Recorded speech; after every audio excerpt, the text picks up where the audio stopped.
Livro Mulheres que Correm com os Lobos, de Clarissa Pincola Estés, publicado pela editora Rocco, traduzido por Valdéia Barcelos. Continuação do capítulo 14, a explicação agora do conto. Como é que chama o conto? A Donzela Sem Mãos. O capítulo 14 chama La Selva Subterrânea, a iniciação na floresta subterrânea. Primeiro estágio, o pacto sem o conhecimento. No primeiro estágio da história, o moleiro vulnerável e ambicioso faz um pacto infeliz com o diabo. Ele pensava em enriquecer, mas depois percebe que o preço será muitíssimo alto. Ele pensava estar dando sua macieira em troca da prosperidade, mas descobre que em vez disso deu sua filha ao diabo. Na psicologia arquetípica, consideramos todos os elementos de um conto de fadas como descrições de aspectos da psique de uma única mulher. Portanto, ao examinar essa história como mulheres, precisamos nos perguntar logo no início qual é o pacto infeliz que toda mulher faz.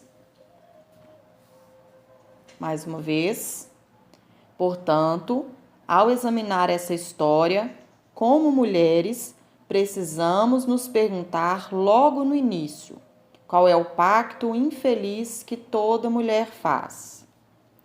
Embora possamos ter respostas diferentes em dias diferentes, há uma resposta que é constante na vida de todas as mulheres.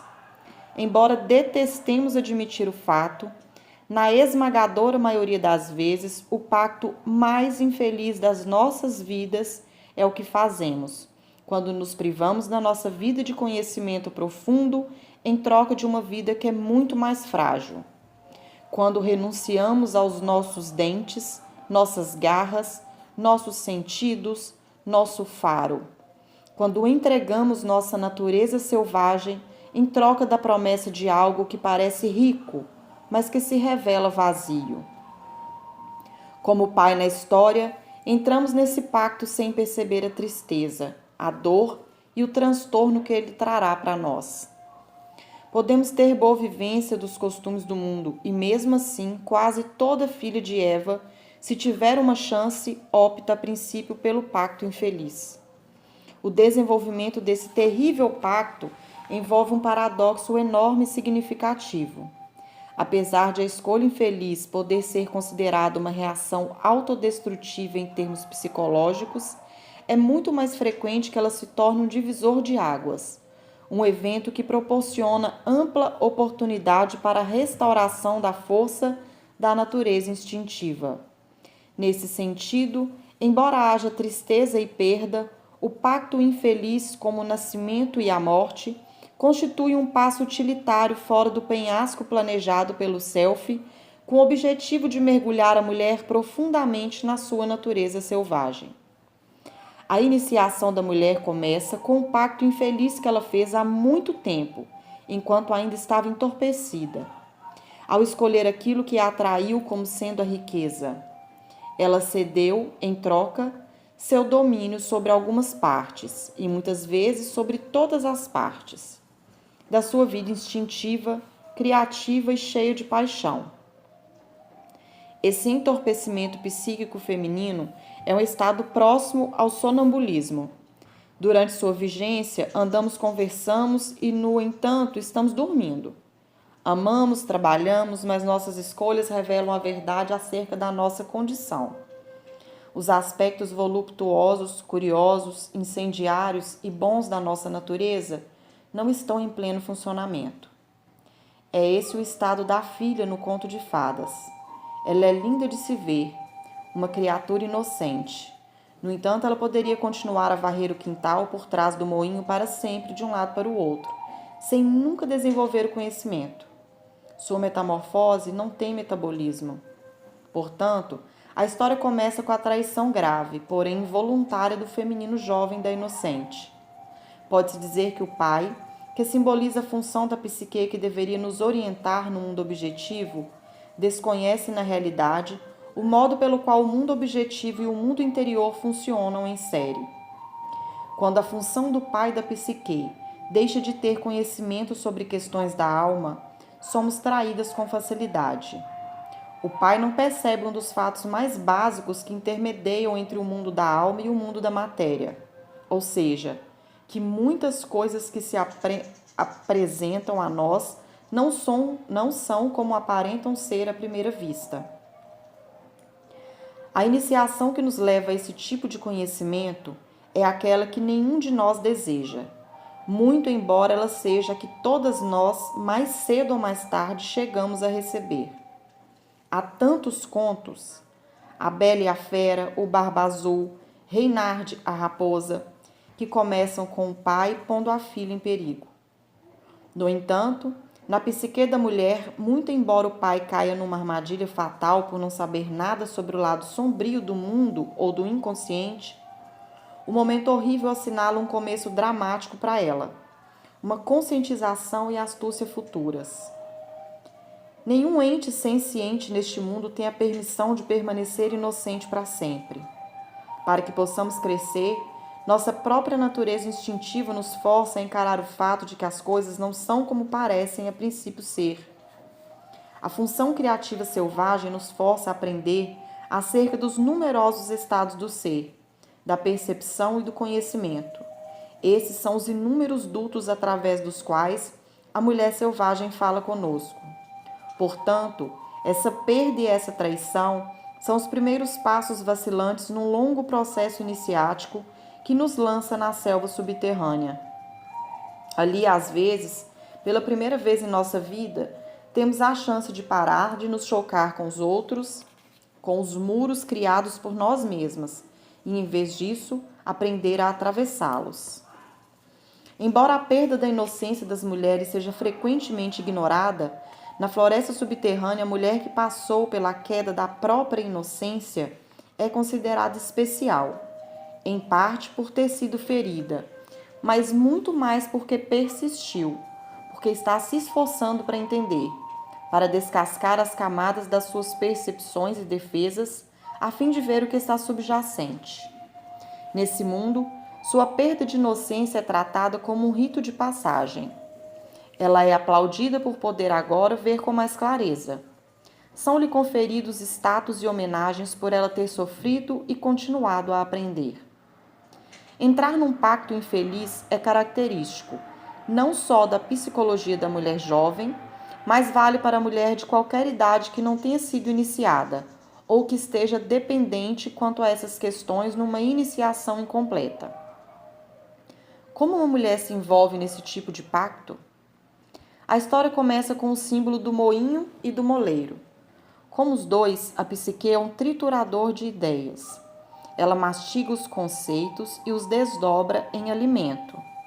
Ela recebe a matéria-prima sob a forma de ideias, sentimentos, pensamentos e percepções, e a decompõe de modo a torná-la útil para nossa nutrição.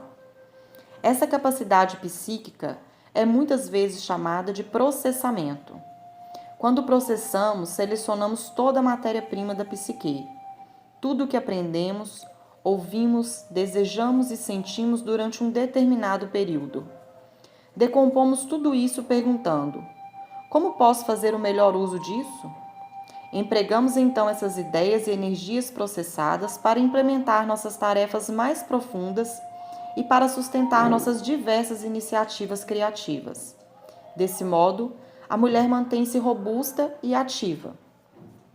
No entanto, na história, o moinho não está em funcionamento. O moinho da psique está inativo. Isso quer dizer que nada está sendo feito com toda a matéria-prima que entra na nossa vida diariamente e que não está sendo obtida nenhuma compreensão a respeito dos grãos de conhecimento do mundo real e do mundo oculto que atingem o nosso rosto. Se o moleiro não tem trabalho, a psique parou de se nutrir em termos de importância crítica. A moagem do grão está relacionada ao impulso criativo. Qualquer que seja o motivo, a vida criativa da psique da mulher está estagnada. A mulher que se sente assim tem a impressão de não estar mais sendo impregnada pelas ideias, de não estar sendo mais aquecida pelo fogo da inventividade, de não estar mais moendo fino para chegar ao âmago das coisas. Seu moinho está silenciado. Parece haver um entorpecimento natural que acomete os seres humanos num certo estágio da vida.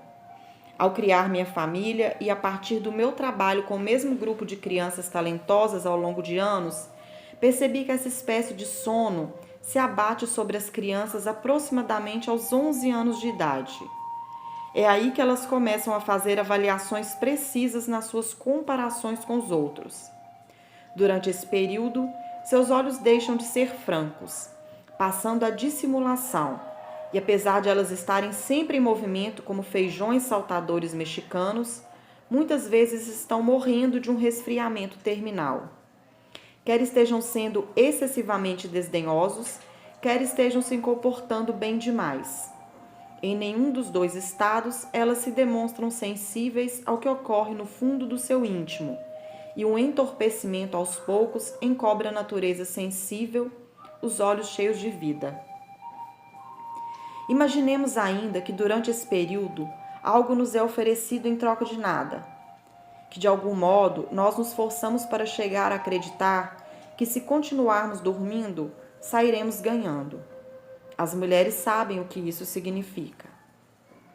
Quando a mulher renuncia aos seus instintos que lhe indicam a hora certa para dizer sim ou não, quando ela renuncia ao seu insight, sua intuição e outros traços da natureza selvagem, ela se encontra então em situações que prometem ouro, mas que acabam gerando dor. Algumas mulheres desistem da sua arte em troca de um grotesco casamento por interesse. Abandonam o sonho de uma vida para ser uma boa esposa, boa filha ou boa menina. Ou renunciam à sua verdadeira vocação a fim de levar o que elas esperam que venha a ser uma vida mais aceitável, mais plena e mais digna. Por esses meios e por outros perdemos nossos instintos.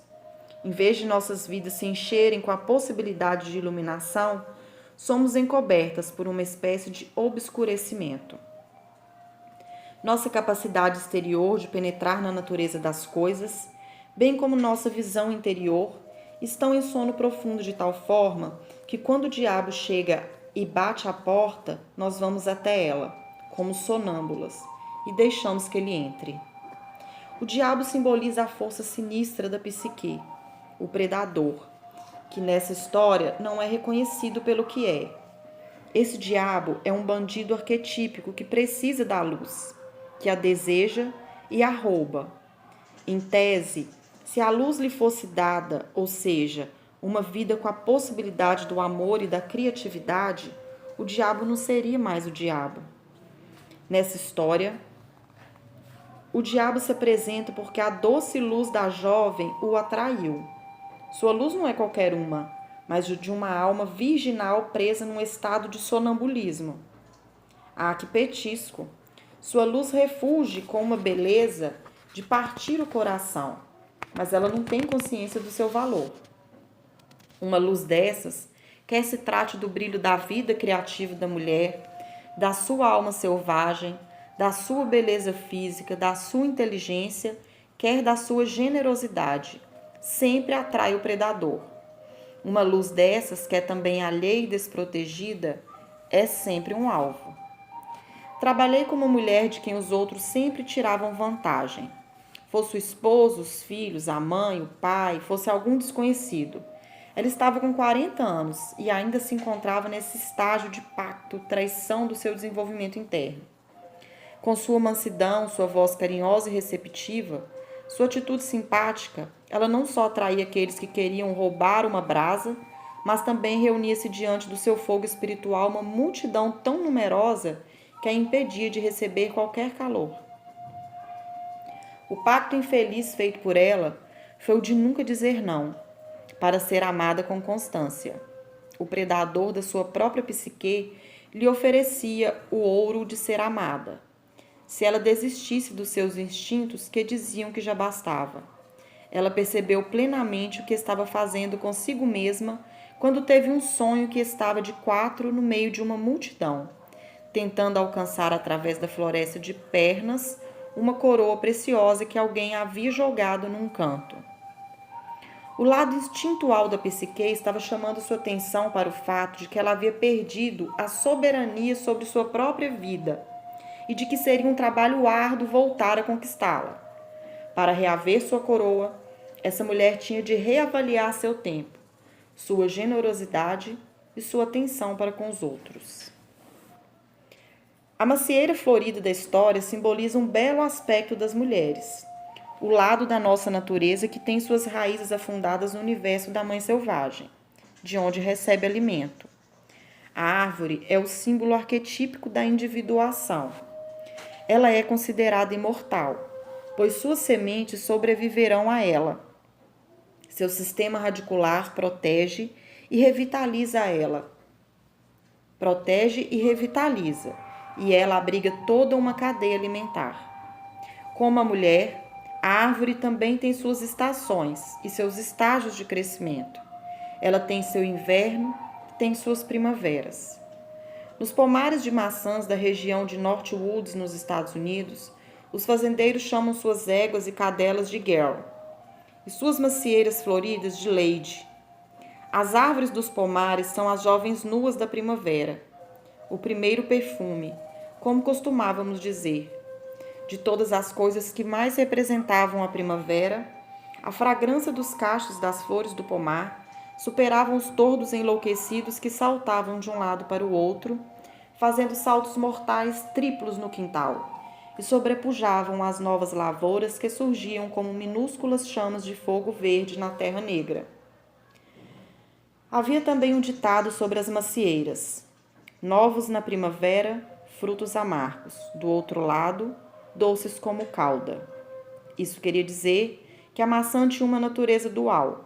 No final da primavera, o fruto estava bonito e redondo, e como que salpicado pelo sol nascente. No entanto, ainda estava ácido demais para ser comido. Ele deixaria todos os nervos em pé, com repulsa. Mais tarde na estação, porém, morder uma maçã era como morder uma bala recheada de calda. A macieira e a donzela são símbolos intercambiáveis do self feminino, e o fruto é um símbolo de nutrição e maturação do nosso conhecimento desse self. Se nosso conhecimento acerca dos hábitos da nossa própria alma não estiver maduro, não poderemos nos nutrir com ele, pois esse conhecimento ainda não está pronto. Como ocorre com as maçãs, a maturação leva tempo. As raízes precisam procurar seu chão. Pelo menos uma estação deve passar, às vezes algumas. Se o sentido da alma virginal continuar não sendo testado, nada mais pode ocorrer nas nossas vidas. Se pudermos adquirir raízes subterrâneas, poderemos amadurecer, nutrindo a alma, o self e a psique. A macieira florida é uma imagem da fecundidade, sim. Mais do que isso, porém, ela simboliza o impulso criador densamente sensual e o amadurecimento das ideias. Tudo isso é obra das curandeiras, as mulheres das raízes, que moram nas profundezas dos penhascos e das montanhas do inconsciente. Elas mineram ali o inconsciente profundo e nos passam o produto do seu trabalho. Nós elaboramos o produto que elas nos dão e, em consequência disso, um fogo vigoroso. Instintos astutos e conhecimentos profundos ganham vida. E nós nos desenvolvemos e crescemos tanto no mundo interior quanto no objetivo. Aqui temos uma árvore que simboliza a abundância da natureza livre e selvagem na psique da mulher. No entanto, o valor disso não é compreendido pela psique. Seria possível dizer que a psique inteira tem os olhos fechados às vastas possibilidades da natureza feminina. Quando falamos da mulher árvore, queremos falar da energia feminina de florescimento que nos pertence e que chega a nós em ciclos, refluindo e voltando até nós com regularidade exatamente como a primavera psíquica se segue ao inverno psíquico. Sem a renovação desse impulso de florescimento nas nossas vidas, a esperança é encoberta e a terra das nossas mentes e corações permanece imóvel. A macieira florida é nossa vida profunda. Percebemos a devastadora desvalorização por parte da psique do valor da jovem essência do feminino quando o pai diz da macieira: claro que podemos plantar outra. A psique não reconhece sua própria deusa criadora encarnada na árvore florida. O jovem self é permutado sem que se perceba seu valor ou seu papel como mensageiro da mãe selvagem. No entanto, é esse corte no fluxo do conhecimento que gera o princípio da iniciação da resistência. O moleiro desempregado, passando por dificuldades, havia começado a cortar lenha. É um trabalho pesado de cortar lenha, não é? Ele envolve muito esforço físico. No entanto, esse corte de lenha representa vastos recursos psíquicos, a capacidade de fornecer energia para as próprias tarefas, de desenvolver as próprias ideias, de trazer o seu sonho, qualquer que ele seja, para o seu alcance. Portanto, quando o moleiro começa a cortar lenha, poderíamos dizer que a psique começou a fazer o trabalho extremamente árduo de produzir luz e calor para si mesma. No entanto, o pobre ego está sempre procurando uma saída fácil. Quando o diabo sugere aliviar o moleiro do trabalho pesado em troca da luz do feminino profundo, o moleiro ignorante aceita o trato. É assim que selamos nosso destino, nas profundezas hibernais da nossa mente. Somos duronas e sabemos que não existe nada que se assemelhe a uma transformação sem esforço. Sabemos que teremos de arder até o chão, de uma forma ou de outra, para depois nos sentarmos nas cinzas do que um dia pensamos ser e avançar a partir dali. Ocorre, porém, que um outro lado da nossa natureza, uma parte mais desejosa da ociosidade, espera que isso não seja verdade. Espera que o trabalho duro termine para poder voltar ao sono. Quando o predador chega, já estamos preparadas para ele e nos sentimos aliviadas ao imaginar que talvez exista um jeito mais fácil. Quando fugimos do corte de lenha, as mãos da psique é que não são cortadas, pois sem o trabalho psíquico, as mãos psíquicas definham. No entanto, esse desejo de um pacto que evite o trabalho pesado é tão humano e tão comum que é surpreendente encontrar uma pessoa viva que não o tenha aceitado. A opção é tão frequente que, se fôssemos dar um exemplo atrás do outro de mulheres ou homens que desejam parar de cortar lenha para ter uma vida mais fácil, perdendo assim suas mãos, ou seja, seu domínio sobre sua própria vida, bem, demoraríamos muito nisso. Por exemplo, a mulher que se casa por motivos errados e poda sua vida criativa. A mulher que tem uma preferência sexual e se força a aceitar outra. A mulher que quer ser ou fazer algo de importante e que fica em casa contando clipes de papel. A mulher que quer viver a vida, mas que coleciona pequenos fragmentos de vida como se fossem pedacinhos de barbante. A mulher que tem sua própria identidade, mas que entrega um braço, uma perna ou um olho ao primeiro namorado que se apresente.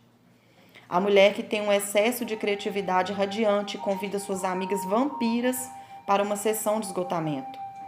A mulher que precisa prosseguir com a sua própria vida e algo dentro dela lhe diz: não, estar presa é estar segura. Tudo isso é o diabo dizendo: dou-lhe isso se você me der aquilo. O pacto sem o conhecimento.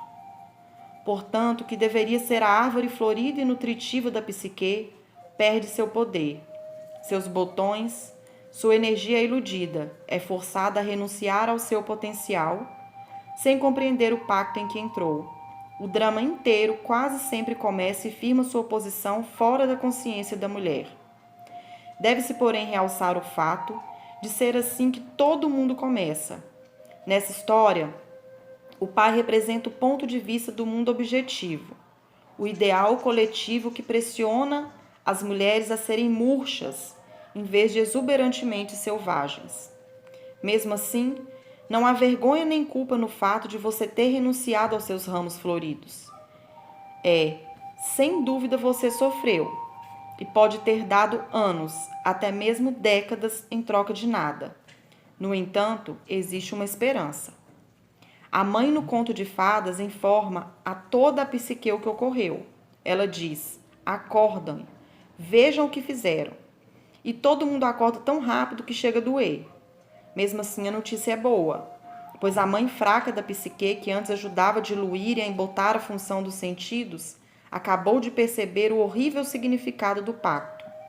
Agora, a dor da mulher chega ao consciente. Quando a dor é consciente, ela pode fazer algo a respeito.